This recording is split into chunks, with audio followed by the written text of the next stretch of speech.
सबको नमस्ते।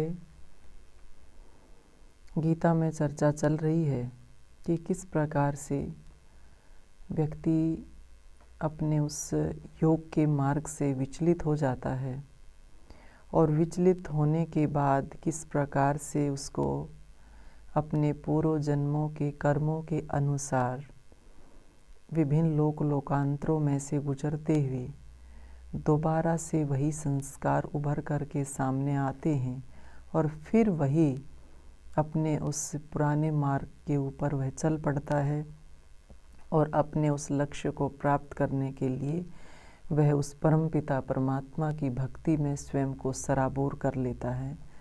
क्योंकि ये कहा गया है कि व्यक्ति चाहे कितना भी तपस्वी हो, ज्ञानी हो, कर्मकांडी हो, परंतु जो ध्यान योगी होता है यानी भक्ति मार्गी होता है, ईश्वर की प्रति अपने आप को समर्पित करके चलता है, तो ऐसा व्यक्ति सबसे श्रेष्ठ माना जाता है।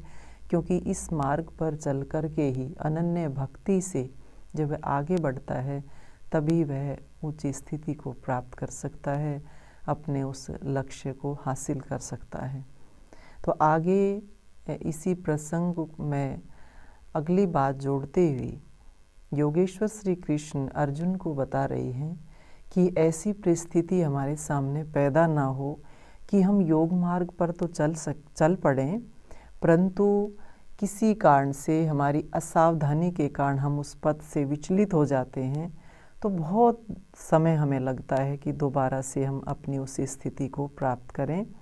तो ऐसी नौबत हम आने ही ना दें कि हम अपने पथ से विचलित हों।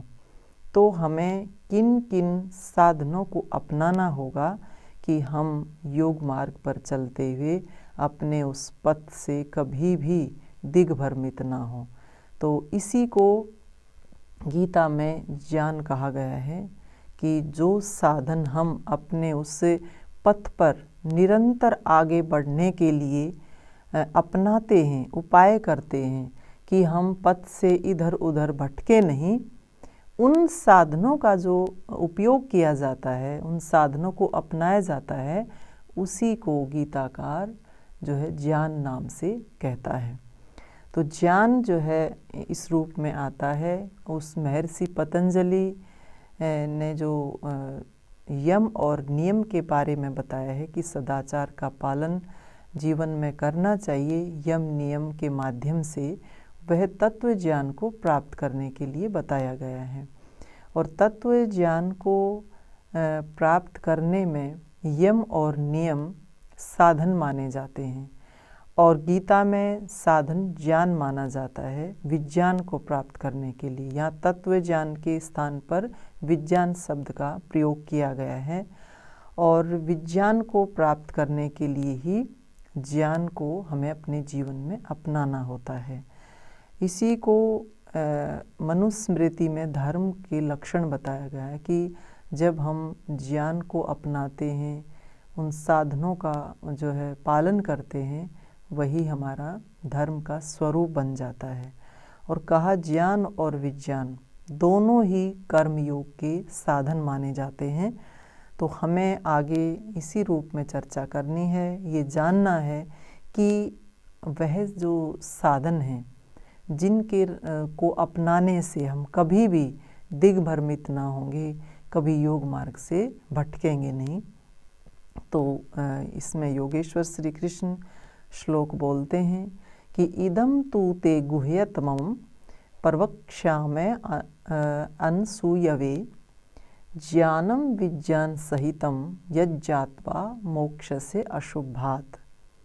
कहा कि तू जिज्ञासु, क्योंकि बहुत ज़्यादा उत्कट इच्छा है अर्जुन के मन में और दोष से रहित है, निश्चल है, बिल्कुल छल से रहित है। कहा कि तेरे लिए कि तू बहुत जिज्ञासु है, दोष रहित है, इसलिए तेरे लिए मैं इस अत्यंत गुप्त विज्ञान के साथ ज्ञान को कहूँगा कि गुप्त विज्ञान को प्राप्त करने के लिए ज्ञान को कहूँगा, जिसे जानकर अमंगल से यानी कि योग भ्रष्ट होने से तू बच जाएगा। इसमें यही बात कही है कि तू दोष से रहित है, इसीलिए मैं तेरे को वह ज्ञान बताऊंगा जो गुप्त विज्ञान को प्राप्त तू कर सके, ज्ञान और विज्ञान को अच्छे से जान सके, और जिसको अपनाने से कि जो बातें बताई जाएंगी यदि हम उनको अपने जीवन में अपनाते हैं तो हम कभी भी योग भ्रष्ट नहीं होंगे। तो आगे श्लोक में क्या बताया, कहा एमानी त्वम दम्भी त्वम हिंसा क्षांतिर्राजवम आचार्योपासनम शौचम स्थैर्यम आत्मविनिग्रह। क्या क्या बताया इसके अंदर, अमानित्वम सबसे पहले कि जो व्यक्ति योग मार्गी है, योग मार्ग पर चल रहा है, योगी है, उसको बताया कि सबसे पहले वह अभिमान से रहित होकर के चले, अभिमान का त्याग करे, क्योंकि जब तक व्यक्ति के अंदर अहंकार बना रहेगा तो राग द्वेष कभी भी समाप्त नहीं हो सकते।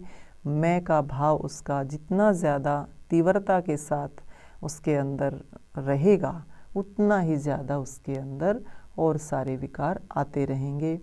कपट का त्याग, कि अगर हम योग मार्ग पर चल रहे हैं तो हमारे जीवन में छल कपट नहीं होनी चाहिए, सरलता का जीवन हमारा होना चाहिए। हिंसा का त्याग, अहिंसा का पालन हमें करना चाहिए, मनसा वाचा कर्मणा, कि किसी भी प्रकार से हम जो है मन से, वाणी से, शरीर से किसी को कोई भी नुकसान ना पहुंचाएं। सहनशीलता, अब आप देखिए सहनशीलता, क्षमा करना, अब कि हम थोड़ा सा भी कोई हमारे को कुछ बोल देता है, हमारे को कितना गुस्सा आता है, कितनी ज़्यादा हम प्रतिक्रिया करते हैं, कहा कि नहीं, हमें क्षमाशील होना चाहिए, हमें जो है दूसरे को क्षमा कर देना चाहिए। तो कहा कि सहनशीलता अपने अंदर भरनी चाहिए। क्षांतिर्राजवम, कि हमारे जीवन में सरलता होनी चाहिए। आर्जवम होता है सरलता, व्यक्ति का जीवन जितना सरल होता है, सपाट होता है, जितना ज़्यादा वह ट्रांसपेरेंसी के, पारदर्शिता के साथ अपना जीवन चलाता है, उतना ही ज़्यादा उसके का जो हृदय है वो शुद्ध होता है, पवित्र होता है। आचार्योपासनम, कि आचार्य के गुणों का अनुसरण करना चाहिए, कि जो गुरु, जो आचार्य, जो शिक्षक हमें दिशा निर्देश देते हैं उनका जो है हमें पालन करना चाहिए, उनका अनुसरण करना चाहिए।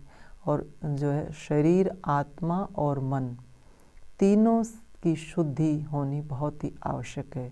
मन की पवित्रता भी हो, शरीर की पवित्रता भी हो और आत्मा की पवित्रता भी हो, और आत्मा स्थिरता होनी चाहिए हमारे जीवन में।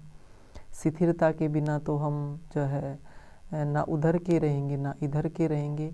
जीवन में दृढ़ता का होना बहुत ज़रूरी होता है, कि हमने एक बार जो अपना लक्ष्य बना लिया उसके ऊपर हमें अडिग होकर के चलना चाहिए, और जितने भी ये साधन बताए हैं इनके प्रति अपने आप को पूरी तरह से ईमानदारी के साथ और स्थिर होकर के इनका पालन हमें करना चाहिए। रोज़ रोज़ हमें चिंतन मनन करना चाहिए कि हम कितना ज़्यादा हम इनको अपने अंदर उतार पाए हैं। और कहा आत्मा का संयम बहुत ही आवश्यक है, कि व्यक्ति जब स्वयं में रहता है, स्वयं में शांत रहता है तो वह जो है शांति के साथ रहता है, परंतु जब वह बाहर के विषयों में खो जाता है तो मन उसका तरंगित हो जाता है, और मन तरंगित होता है तो मन जो है उसका बेचैन हो जाता है, चंचलता बढ़ जाती है। का आत्मा का संयम उसको रखना चाहिए।